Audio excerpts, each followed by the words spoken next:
What's up, family? Welcome back to the Stop Sinking Show, where we go from struggle to flow.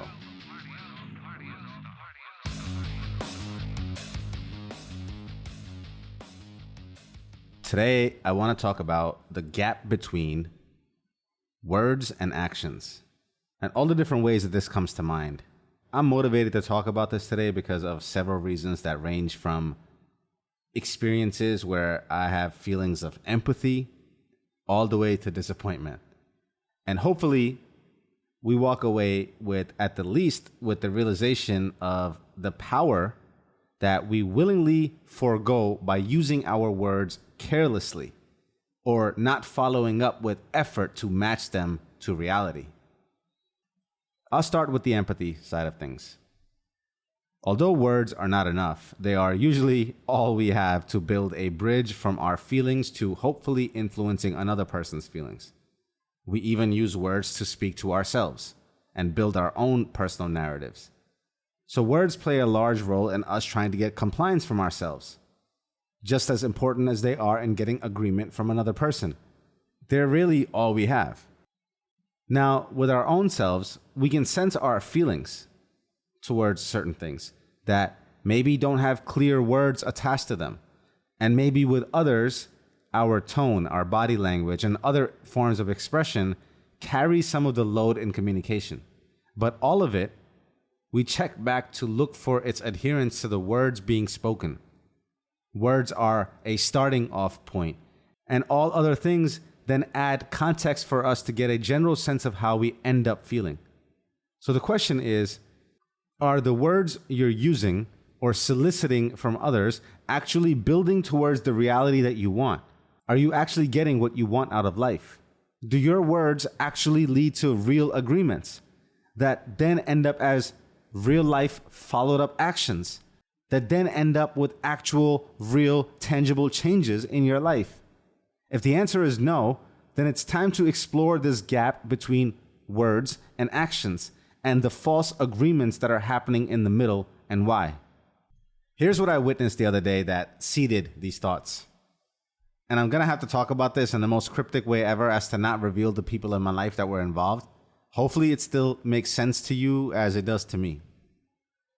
I saw someone the other day who is conflict avoidant, who struggles to speak for themselves, who struggles to use words, who clearly have grievances that are pending being addressed, who struggles to use their words in the right moments to affect any tangible change in their life.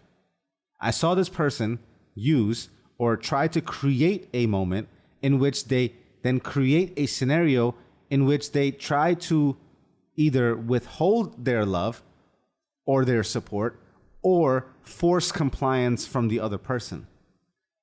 They avoid conflict so much that first they have to wait and create a chance for everything to come to a head to finally address things.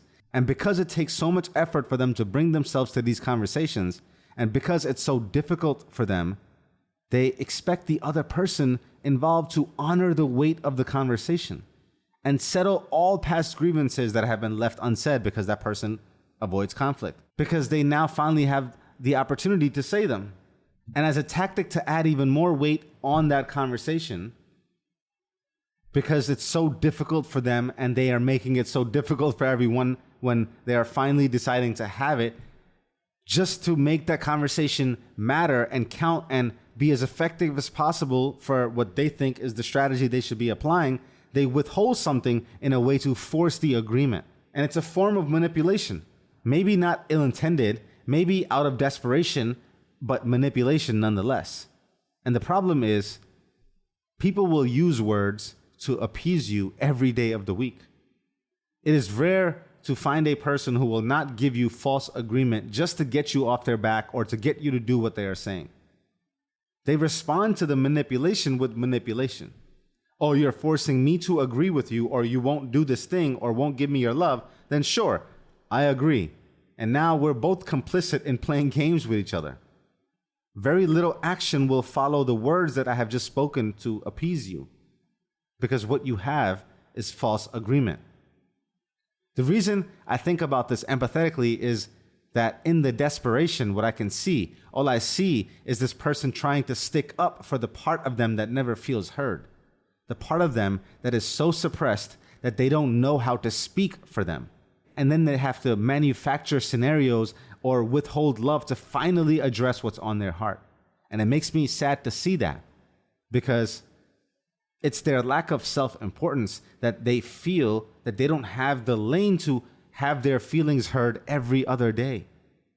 That it has to have some grand way that it's done by, and it cannot just be a part of day-to-day occurrence. This comes from a profound sense of not feeling seen, and I feel sad just thinking about that. How not seen this person may feel and how long that may have gone on in their life. Still, back to the point, all your words didn't get you closer to the reality that you would like. You didn't really get reality to comply with your intentions, because you used your words improperly and forced others to do the same to appease you. Just use their words carelessly, without weight. The fact of the matter is, behavior change is extremely difficult. We can barely control and get compliance from ourselves, so to get it from another person is almost unreasonable.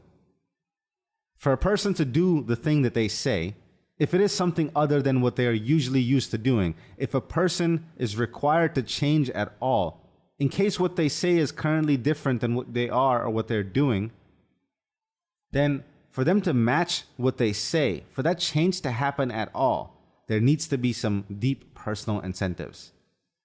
For behavior to change at all, for it to happen, you have to have some personal reason.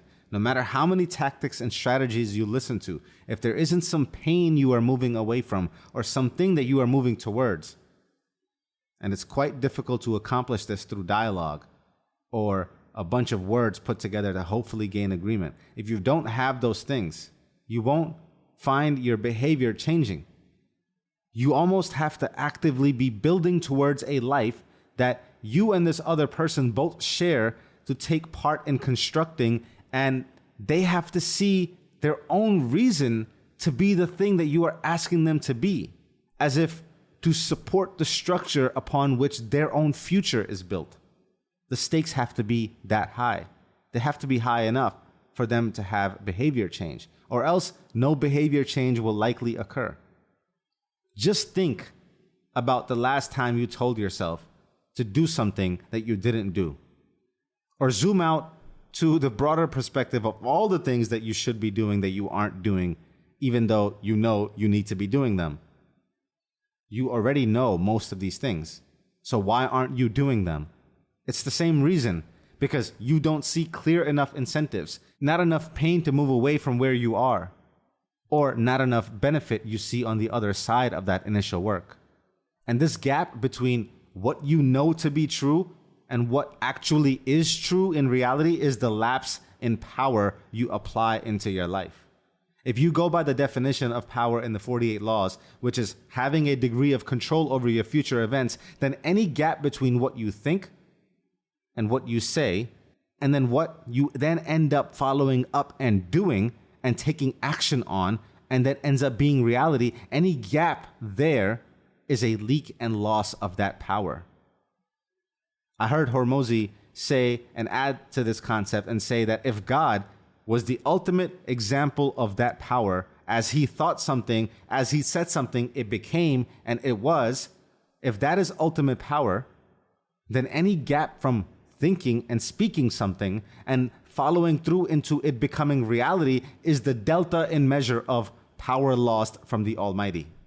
And us humans who do nothing but prop up reasons and barriers to our inner desires and thoughts and intended words, we largely leave ourselves powerless.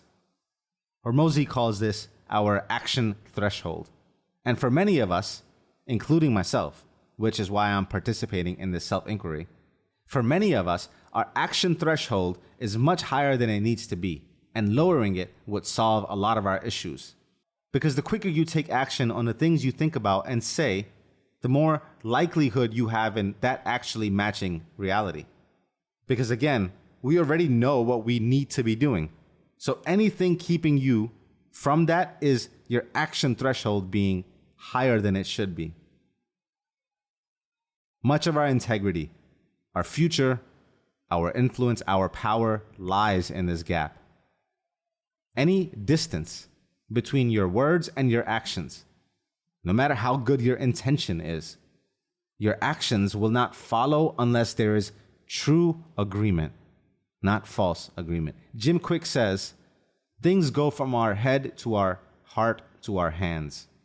And if our hands are not doing the things that our head knows to be true, that we know that we need to do, we should probably check in with the medium, the thing in the middle, the heart. Because for our words to matter, your hands must follow. In all acts of devotion, your action must lead. I love you, family. Stay true always. See you on the next show.